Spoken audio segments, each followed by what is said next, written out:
I can say is that our client has pleaded guilty today. He was sentenced to 30 years in prison for eligibility for parole after 2 years. And you said that you have a letter.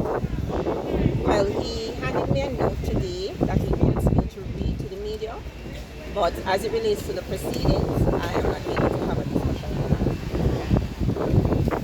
So the note that I have, he says, I just want to do the right thing. I want my lawyer to tell the family of the baby and mother and the Jamaican public that I am very sorry for the loss of their lives. I want my lawyer to also tell my mentor that I'm very sorry for the disappointment.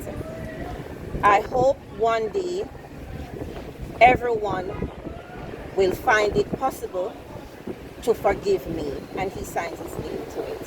Who's the mentor? He did mention the mentor. Anything else you can add at this time? There were some other charges. What were the sentences for those? Oh, he was charged with 2 counts of murder and 2 counts of kidnapping. So the other sentences were kidnapping, 2 counts, and those will run concurrently with the 30 years. In terms of numbers, you can confirm the numbers. How many years? It was for the kidnapping, 1 year and 10 months. Okay. Thank you.